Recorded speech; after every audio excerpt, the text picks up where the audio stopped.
할렐루야, 반갑습니다. 거룩한 주일 주님 앞에 나오신 여러분 모두를 주님의 이름으로 환영하고 축복합니다. 2023년 우리 교회의 표현은 새롭게라고 큰 글씨로 되어 있습니다. 새롭게 되는 은혜가 있기를 간절히 소원합니다. 우리 옆 사람하고 인사합니다. 잘 오셨습니다. 큰 은혜 받읍시다. 새롭게 되기를 바랍니다.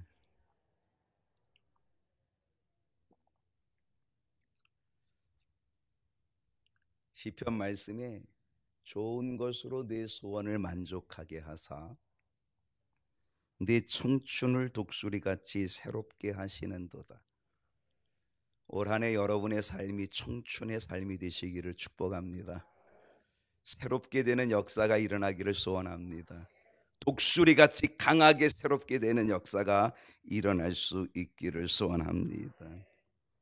제가 2023년을 시작하면서 경인교회 7대 핵심 가치를 걸어놓았습니다. 1번은 구원의 확신이었고요. 1월 첫째 주일날 말씀을 드렸습니다. 수십 년 동안 신앙생활하고 수십 년 동안 교회 생활했어도, 그리고 집사님이 되고 권사님이 되고 장로님이 되고 때로는 목사가 되었어도 구원의 확신이 분명하지 못하다면 아무 소용없다. 그 오랫동안 신앙생활한 것, 그리고 직분은 아무 소용없다. 많은 사람들이 착각합니다. 에이, 내가 집사인데 구원 받았겠지, 뭐 내가 권사니까. 여러분, 직분이 구원을 주지 않습니다. 목사여도 구원받지 못할 수 있습니다. 여러분, 오늘 우리가 정신 차려야 합니다. 우리가 가장 불쌍한 자가 될 수도 있다는 사실을 우리는 알아야 합니다. 수십 년, 아니 때로는 평생을 신앙생활하고 교회 생활하면서 구원받지 못하다면 그것처럼 불쌍한 것이 어디 있겠습니까? 여러분, 구원의 확신이 있기를 소원합니다. 하나님의 자녀가 된 확신, 믿음이 있기를 소원합니다. 천국에 갈 분명한 믿음 가질 수 있기를 소원합니다. 저의 기도 제목입니다. 우리 교회 모든 성도들, 등록된 모든 식구들이 정말 구원의 확신을 갖는 것, 여러분도 기도해 주시기를 바랍니다. 여러분의 신앙생활 꽝되지 않도록 기도해 주시기를 바랍니다. 지난주에는 두 번째 예배의 모범에 대해서 말씀을 드렸습니다. 예배에 실패하기 쉬운 사람들이 있다 그랬습니다. 누가 실패하기 쉽다 그랬어요? 교역자들입니다. 목사인 저도 실패하기 쉽습니다. 예배를 인도하고 예배를 집례하는 일에 신경 쓰다가, 그리고 수많은 예배를 접하다가 나 자신이 하나님 앞에 진정한 예배자가 되지 못하고 예배의 실패자가 되기 쉽다는 사실입니다. 저도 때로 발버둥칩니다. 오늘도 벌써 세 번째 예배를 드리고 있습니다. 저는 정말 1부, 2부, 3부 예배를 드릴 때마다 저 자신이 발버둥칩니다. 내가 예배에 성공할 수 있을까? 내가 성공한 예배자가 될 수 있을까? 하나님이 나를 기쁘게 받으실 수 있을까? 나 자신을 쳐봅니다. 발버둥칩니다. 여러분, 발버둥 치셔야 합니다. 누구입니까? 봉사자들이라 그랬습니다. 봉사하는 일, 안내위원, 식사 준비하시는 분들, 교사로, 찬양대원으로 헌신하시는 분들, 그 헌신으로 일하다가 정작 나 자신이 하나님 앞에 진정한 영과 진리의 예배자가 되지 못하고 예배의 실패자가 되기 쉽다는 사실입니다.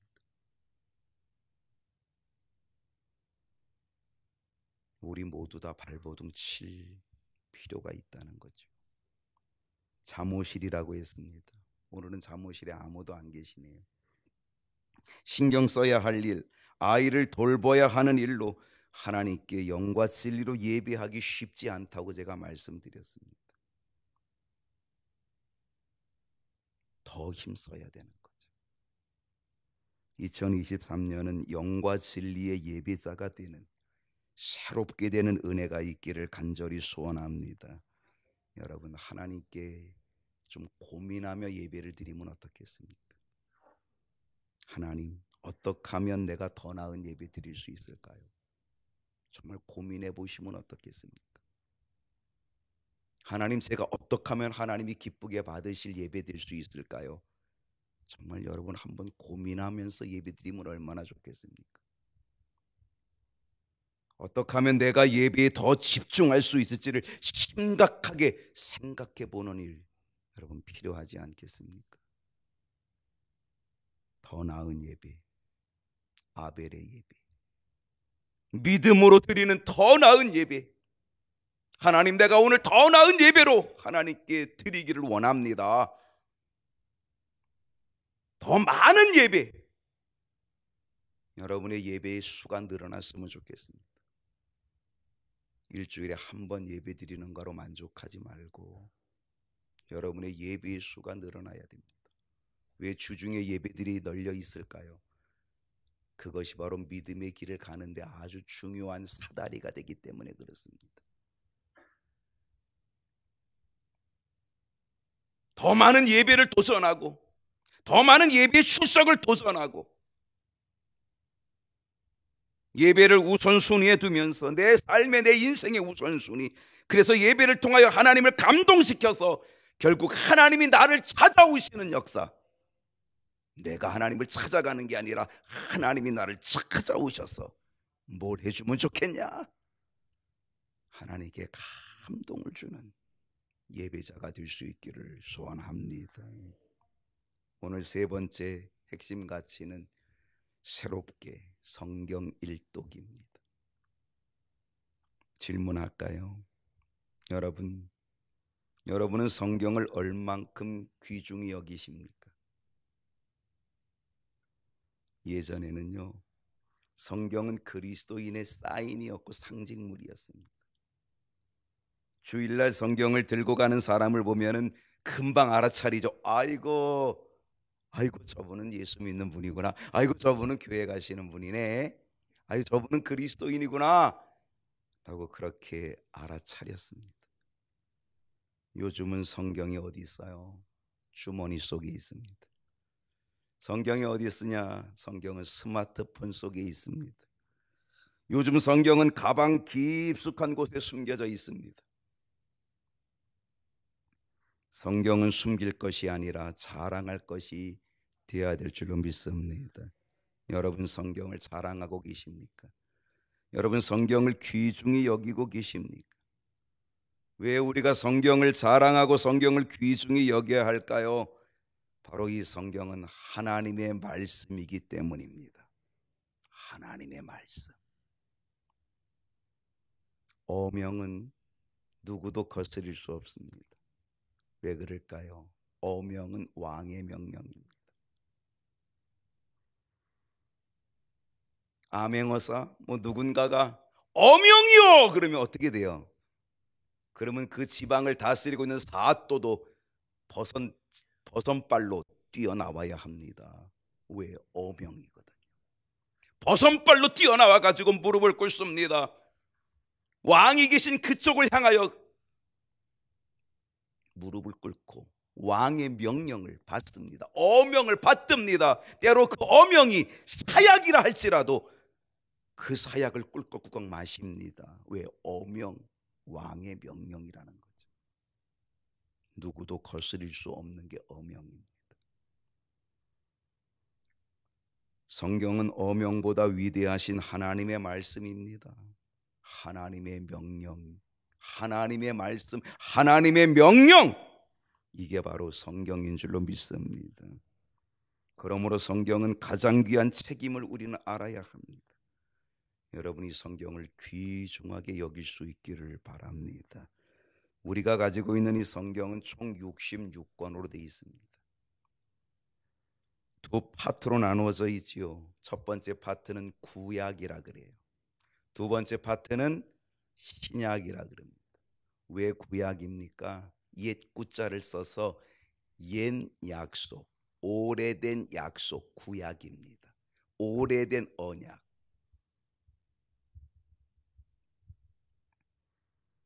예수님이 이 땅에 오시기 전, 그거를 BC라 그럽니다. 기원전 BC. B는 before, C는 Christ. 예수 그리스도가 오시기 이전을 BC라 그럽니다. 기원전이라 그러죠. 그래서 구약은 예수님이 오시기 이전에 주신 언약, 주신 말씀, 주신 약속. 그래서 오래된 약속, 오래된 말씀, 구약입니다. 신약은 새 신자를 썼습니다. 그래서 새로운 약속입니다. 예수님 이후부터, 예수님 때부터 예수님 이후로 주어진 새로운 약속, 이게 신약이라는 거죠. 구약은 예수님 이전에 주신 오래된 약속, 신약은 예수님 때부터 예수님 이후로 주신 새로운 약속이 신약입니다. 구약은 모두 39권으로 되어 있고요, 신약은 모두 27권으로 구성이 되어 있습니다. 그래서 우리는 구구단을 외워볼 필요가 있죠. 39 나왔습니다. 39, 27입니다. 39에 39는 구약의 숫자입니다. 27 답은 신약의 권수입니다. 그래서 39권과 27권을 구약과 신약을 합하면 도합 66권이 됩니다. 이 66권의 이 성경책의 모든 장수는 구약이 39권 929장, 신약이 27권 260장으로 구성이 되어 있습니다. 그래서 929장 더하기 260장 하면 1189장이 성경의 총 장수입니다. 오늘 주제가 성경 일독입니다. 성경을 일독하는 방법이 있습니다. 하루 3장씩 읽으면 365일 곱하기 3, 그렇게 하면은 조금 모자랍니다. 그래서 토요일이든지 주일이든지 하루만, 토요일에 시간이 좀 남아요? 그러면 토요일 날은 2장을 더 읽으시면 됩니다. 그래서 한 날만 5장을 읽으면 그러면은 1189장이 아니라 1199장을 읽을 수 있습니다. 성경을 일독하고 10장을 더 읽을 수가 있습니다. 오늘 나누어 드린 교회 요람 뒤쪽에 성경 통독표를 보시고 그대로 하면 일독을 하게끔 설계해 놓았습니다. 우리는 그것을 가지고 새벽마다 지금 통독하고 있습니다. 새벽기도 오시면 일독 프로그램에 쉽게 참여할 수가 있습니다. 2023년 새롭게 결심하시고 경인교회 모든 성도님들이 1년에 꼭 일독, 성경 일독하는 역사가 일어나기를 소원합니다. 왜 성경을 읽어야 할까요? 여러분, 왜 성경을 읽어야 할까요? 성경은 하나님의 명령이기 때문에 그렇습니다. 어명, 그거보다 더 위대한 하나님의 명령입니다. 여러분, 하나님의 백성 맞으십니까? 하나님의 자녀 맞으십니까? 하나님을 믿고 계신 거 맞나요? 여러분이 하나님을 믿고 있다면, 여러분이 하나님의 백성이라면, 여러분이 하나님의 자녀라면 우리는 반드시 하나님의 명령을 따라야 합니다. 하나님의 명령이, 성경 말씀이 하나님의 명령이니까, 그러니까 성경을 읽어야 된다는 거. 신명기 6장 6절을 보십시다. 오늘 내가 네게 명하는 이 말씀을 너는 어떡하라 그래요? 마음에 새기고. 여러분, 마음에 새기려면 어떻게 해야 새겨져요? 읽고 또 읽고 그리고 또 읽고 자꾸 읽어야 마음에 새겨집니다. 마음에 새겨질 정도로 읽으라는 겁니다. 그래서 읽고 읽고 또 읽고 또 읽어서 그 말씀을 마음에 새겨. 왜 마음에 새깁니까? 그것이 바로 하나님의 말씀이기 때문에, 그것이 바로 하나님의 명령이기 때문에, 하나님의 약속이기 때문에 그걸 붙잡기 위하여서 읽고 또 읽어서 마음에 새기라는 것입니다. 6장 7절을 보게 되면 내 자녀에게 부지런히 가르치며. 여러분, 왜 성경을 읽어야 하는지 아십니까? 성경을 읽고 또 읽어서 그 말씀을 내 마음판에 새기도록 읽고, 그 읽은, 그리고 그 마음판에 새겨진 그 말씀을 내 자녀에게 부지런히 가르치기 위해서 성경을 읽고 마음에 새기라 이거예요. 왜 성경을 읽으라는 거예요? 부지런히 자녀에게 가르치기 위해서 읽으라는 거예요. 이것이 하나님의 명령입니다. 하나님은 이 명령을 따라서 성경을 읽고 마음에 새기고, 그 읽고 새긴 그 말씀을 또 내 자녀에게 부지런히 가르쳐서 결국은 믿음의 계보를 이어가게끔 하기 위해서 성경을 읽으라 이거예요. 하나님께서 이 하나님의 말씀을 어느 정도 가까이 하라고 하시는지 아세요? 8절과 9절 말씀을 보게 되면요, 한번 다 같이 읽어볼까요? 시작.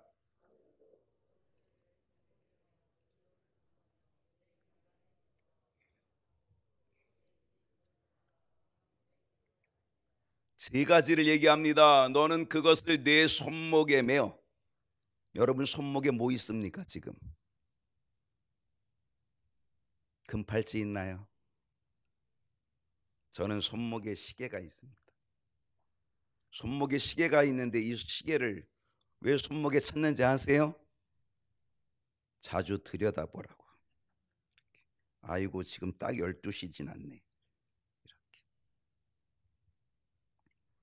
이 손목에 이거를 매니까 이거 자주 들여다보더라고요. 아하, 하나님이 손목에 매라는 것은 자주 들여다보라. 하나님의 말씀을 자주 들여다보라. 내가 하나님의 백성인 것을 늘 그걸 들여다보고 알라. 내가 하나님의 언약의 말씀을 순종할 것을 늘 들여다보고 알라. 거기다가 뭐라 그랬어요? 내 미간에 붙여서 표를 삼으라. 무슨 표? 예수표. 무슨 표? 그리스도인이라는 표. 하나님의 백성이라고 하는 표. 손목에 매어서 늘 볼 뿐 아니라 미간에 붙여서 다른 사람으로도 보게 하라는 것입니다. 그래서 기호로 삼고 표로 삼아 하나님의 백성됨을 선포하고 자랑하고 자부심을 가지고 살라 그런 얘기입니다.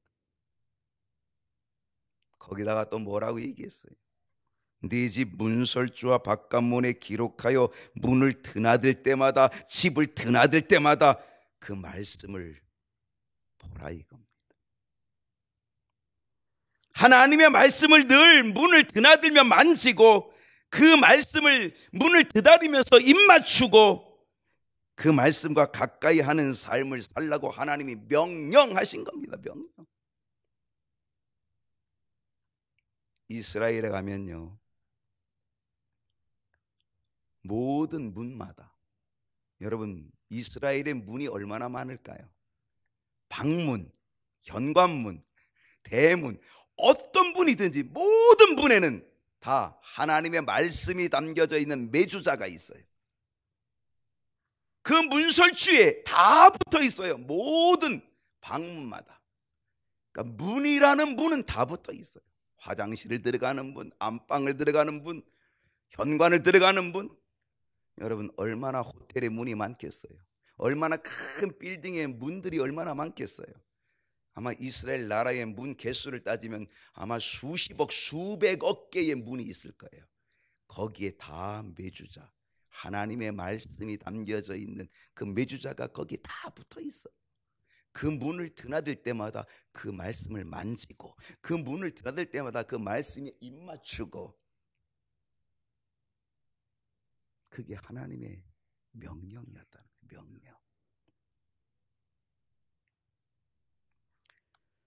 2023년부터 성경 일독으로 하나님의 말씀을 가까이 하는 은혜가 있기를 축복합니다. 왜 성경을 읽어야 할까요? 두 번째는요, 하나님을 볼 수 있기 때문에 그렇습니다. 여러분, 우리는 하나님을 볼 수 있을까요? 하나님은 영으로 존재하시기 때문에 육으로 사는 우리들은 육의 육안, 이 육안으로 영이신 하나님을 볼 수가 없습니다. 그런데 하나님께서 하나님을 볼 수 있는 방법을 우리에게 가르쳐 주셨습니다. 알려주셨습니다. 하나님 보고 싶잖아요. 하나님을 볼 수 있는 길을 열어주셨습니다. 성경을 읽으면 하나님을 볼 수 있게 될 줄로 믿습니다. 하나님은 당신 자신을 우리들이 볼 수 있도록 계시해 주셨습니다. 계시. 여러분, 계시가 뭔지 아세요? 요한계시록도 있지만 계시는 제가 국어사전을 찾아보니까 이렇게 써 있어요. 사람의 지혜로서는 알 수 없는 진리를 신이 하나님이 가르쳐 주어 알게 하는 것이 계시다. 우리가 알지 못하는 것을 하나님이 가르쳐 주어서 알게 되어지는 게 계시라는 거예요. 하나님은 볼 수 없는 당신의 모습을 우리로 하여금 알 수 있도록 계시 보여주신다는 거예요. 알 수 있도록 해주신다는 거예요. 그게 무슨 계시인지 아세요? 자연 계시입니다. 하나님은 이 자연 속에서 하나님의 살아계신 모습을 보여주십니다. 하나님이 역사하시는 모습을 보여주십니다. 낮과 밤이 있는 것, 이게 우연이 아니라 저절로 되는 게 아니라 창조하신 하나님이 낮과 밤을 움직여 주시는 겁니다.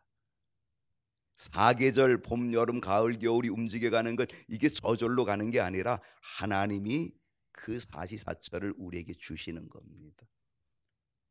지구가 자전을 하고 하루 한 바퀴 돌고 이것이 1년 동안 태양을 도는 이 공전 1년 동안 도는 것, 이게 우연이고 그냥 저절로 되는 게 아니라 이게 하나님의 창조의 법칙에 따라 다 움직여 가시는 하나님의 손길이 있기 때문에 그렇습니다.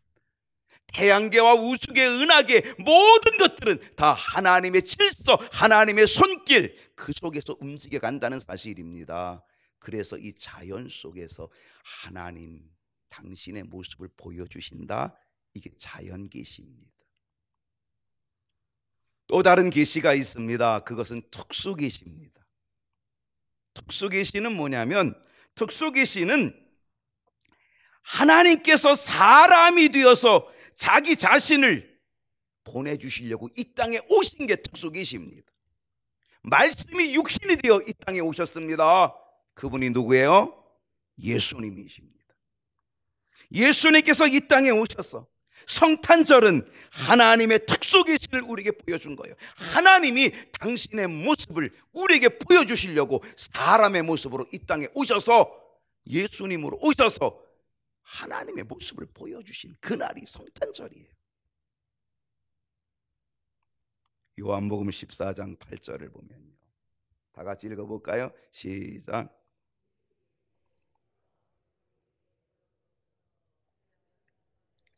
예수님의 제자 중에 한 사람이었던 빌립이 예수님 앞에 막 쫄라댑니다. 예수님, 아이고 제발 좀 아버지를 좀 보여주세요. 그러면 족하겠습니다. 만족하겠습니다. 아버지를 좀 보여주세요. 여러분도 하나님을 보고 싶은 것처럼 빌립도 하나님을 정말 아버지를 보고 싶었던 것 같아요. 그래서 보여달라고 쫄라대는 거죠. 예수님이 뭐라고 얘기합니까? 9절에 보니까 예수님이 빌립에게 이렇게 얘기합니다. 빌립아, 내가 이렇게 오래 너희와 함께 있었는데 내가 나를 알지 못하니? 내가 오래 너희와 함께 있었잖아. 내가 오래 함께 있으면서 너희에게 보여준 게 있잖아. 내가 무리를 걸었지 않니? 하나님이 아니고선 할 수 없는 그 무리를 걸었지 않냐? 사람이 할 수 없는 무리를 걸어갔지 않냐? 풍랑을 내가 잔잔하게 해줬잖아. 물을 가지고 포도주로 만들었고, 물고기 2마리, 보리떡 5개를 가지고 5,000명이 먹고도 12광줄이 남는 기적을 보여줬잖아. 38년 환자를, 중풍병자를 이렇게 세웠지 않니? 소경의 눈이 떴고 죽은 나사로가 살아나는 것 보지 않았냐? 나를 본 자는 하나님을 본 거야. 하나님, 내가 한 이 모든 일들이 하나님의 능력이고 하나님의 역사 아니었겠니? 주님 그렇게 말씀하는 거야. 나를 본 자는 아버지를 보았거늘 어찌하여 아버지를 보이라고 하냐? 보여달라 그러냐?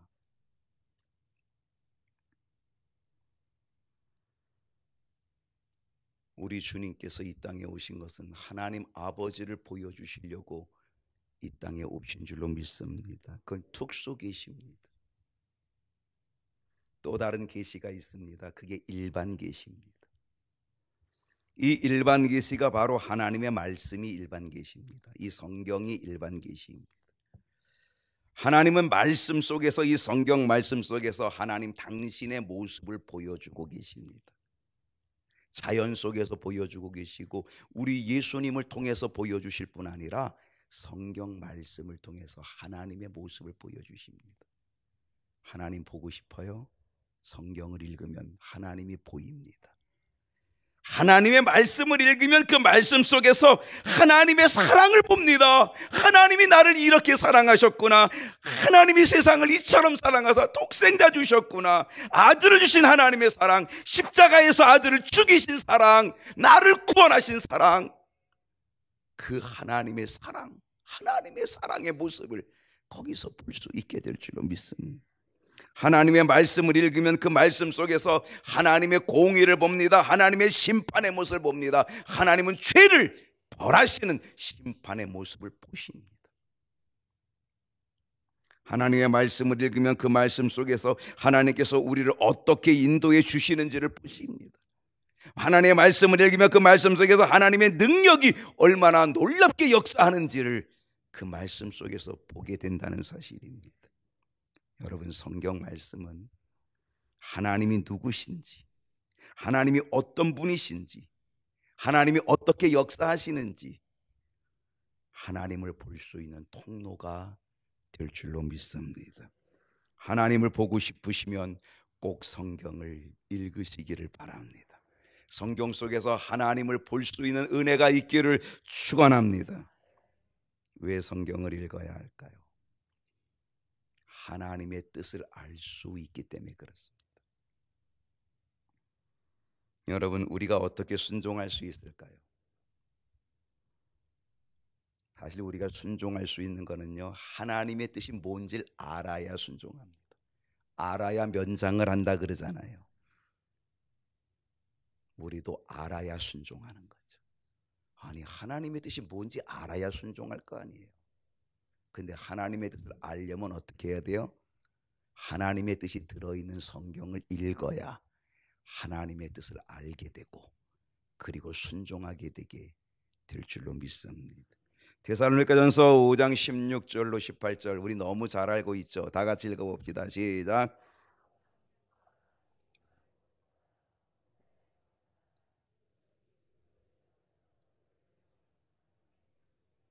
너희를 향하신 하나님의 뭐라 그래요? 뜻. 여러분, 하나님의 뜻이 뭐예요? 하나님의 뜻이 항상 기뻐하는 거구나. 하나님의 뜻이 쉬지 말고 기도하는 거구나. 하나님의 뜻이 범사에 감사하는 거구나. 여러분, 성경을 안 읽으면 하나님의 뜻을 모르는 거잖아요. 근데 성경을 읽으니까 나를 향하신 하나님의 뜻이 이거였구나 깨닫게 되는 거죠. 알게 되는 거죠. 그리고 순종하게 되는 거죠. 왜 기뻐해야 하는지, 왜 기도해야 하는지, 왜 감사해야 하는지, 이게 하나님의 뜻이구나. 그래서 기뻐하고 기도하고 감사하게 되는 순종이 될 줄로 믿습니다. 디모데후서 3장 16, 17절을 보게 되면 모든 성경은 하나님의 감동으로 됐대요. 그 성경의 말씀은 교훈을 주고 책망도 주고 바르게 하고 의로 교육하고 하나님의 사람으로 온전하게 세워가고 모든 선을 행할 능력을 갖추게 하는 것이 하나님의 말씀이라는 거예요. 성경을 읽어야 우리는 하나님의 뜻을 알게 돼요. 하나님의 뜻이 뭔지를 알게 되고 하나님이 뭐를 원하시는지를 알게 되고 어떤 것이 하나님이 가라고 하는 길인지를 알게 된다, 그런 얘기입니다. 하나님의 말씀을 읽으면 교훈을 얻습니다. 하나님의 말씀을 읽으면 책망도 받습니다. 잘못된 것 바르게 가르쳐 줍니다. 의로 가게끔 인도해 줍니다. 하나님의 말씀을 읽으면 하나님의 사람으로 온전히 서도록, 하나님이 무엇을 원하시며 무엇을 기뻐하시는지 알 수 있도록 가르쳐 준다는 겁니다. 하나님의 뜻을 아니까. 그래서 우리는 하나님의 말씀인 성경을 읽어야 될 줄로 믿습니다. 2023년 오늘부터, 내일부터 하겠다는 사람은 절대 무섭지 않습니다. 내일부터 하는 사람들은요, 다이어트도 실패, 공부도 실패, 다 실패합니다. 내일부터 공부에 머리 싸매고 공부에 아이고 못합니다. 오늘부터 하는 사람이 이기고 승리할 줄로 믿습니다. 오늘부터 이 성경 일독 시작하시기를 축원합니다. 왜 성경을 읽어야 할까요? 마지막입니다. 믿음을 갖고 성장할 수 있기 때문에 성경을 읽어야 합니다. 로마서 10장 17절을 보면 그러므로 믿음은 어디서 나요? 들음에서. 들음은 그리스도의 말씀으로 말미암아. 여러분, 믿음이 어디서 생겨요? 하나님의 말씀, 그리스도의 말씀 속에, 그 말씀을 들으면 믿음이 생겨요. 여러분, 우리가 뭘 믿어요? 하나님의 말씀을 믿는 거잖아요. 말씀을 모르는데 무슨 믿음이 있겠어요? 아니, 뭘 믿냐고요, 여러분? 뭘 믿으시는 거예요? 하나님의 약속, 구약, 옛 약속, 신약, 새로운 약속, 하나님의 말씀, 하나님의 약속을 믿는 건데, 아니, 약속을 모르고 뭘 믿어요? 어떻게 그리스도인이 믿는다는데 뭘 믿는 거예요? 약속을 믿잖아요. 구약, 신약, 하나님의 말씀, 성경 말씀을 믿고 그걸 믿으면 거기에 믿음이 생기는 역사가 일어나게 될 줄로 믿습니다. 믿음이 말씀으로 생겨집니다. 말씀이 없다면 절대 믿음이 없습니다. 믿음이 생길 수도 없고요. 말씀을 모르는데 어떻게 믿음이 생겨집니까? 독수리같이 새롭게 하시는 여러분, 독수리의 힘이 어디에서 오는지 아닙니까? 독수리의 힘은 어디서 올 것 같아요? 날개입니다. 독수리 날개는 놀라운 힘이 있습니다. 제가 송구 영신 예배 때 설교하면서 기억하십니까? 독수리가 사냥할 때, 그 높은 곳에서 사냥을 할 때, 사냥감을 발견하고 사냥할 때에 독수리의 시속, 가장 빠른 속도가 어디까지 나온다 그랬어요? 잊어버리셨군요. 되게 까마귀 고기가 좋긴 좋아요. 또 잊어버려야 제가 또 할 명분이 있잖아요, 그죠? 시속 240km가 나옵니다. 최고 속도가 어마어마합니다. 야구 선수가, 투수가 쌩 하고 던지는, 잘못 맞으면 죽기도 하는 이 야구 공인데 그게 기껏해야 150km, 160km 나옵니다. 근데 독수리가 날아가는 그 속도가, 사냥하는 속도가 240km, KTX보다 훨씬 빠르게 그 정도 속도로 날아간다는 거예요. 그 힘이 어디서 나오는 거예요? 날개에서 나오는 거예요. 독수리의 날개가 몇 개일까요? 아주 쉽습니다. 독수리 날개가 몇 개예요? 2개입니다. 3개인 거 보시세요? 더 잘 날르네. 독수리 날개는 2개입니다. 만약 독수리가 1개의 날개가 있다면 어떻게 될 것 같아요? 240km 날아다니던 그 독수리가요, 1개의 날개가 지금 꼼짝도 못합니다. 그냥 푸드덕거리다가 그냥 끝나고 맙니다. 1개의 날개만 있다면 독수리는 어떤 힘도 발휘하지 못합니다. 그는 한 개의 날개 가지고 날아오를 수 없습니다. 힘없는 나약한 처량한 독수리가 되고 맙니다. 두 날개가 있어야 합니다. 이처럼 우리 그리스도인들이 믿음의 능력을 갖고 성장하려면 두 날개가 필요한데, 하나의 날개는 기도의 날개고 하나의 날개는 말씀의 날개인 줄로 믿습니다. 기도의 날개와 말씀의 날개로 나르면 우리는 아주 독수리처럼 새롭게 강하게 날아오르게 될 줄로 믿습니다. 노를 져도요, 두 개의 노를 져야지 하나 가지고 노를 지면요 빙글빙글 돌아요. 두 개로, 그 두 개의 노가 바로 기도의 노와 말씀의 노를 가지고 짓는 겁니다. 그래야 배가 나가는 거예요. 오늘 말씀의 날개 잃어버리지 않기를 바랍니다. 이 말씀의 날개를 펼쳐 나가기를 바랍니다. 이 말씀의 날개가 있어야 믿음이 성장하는, 높이 올라가는 독수리같이 새롭게 되는 역사가 있게 될 줄로 믿습니다. 2023년 반드시 성경 일독하는데 성공하고 승리하고 여러분의 믿음이 독수리처럼 올라가는 능력이, 은혜가 있기를 축복합니다. 기도합시다.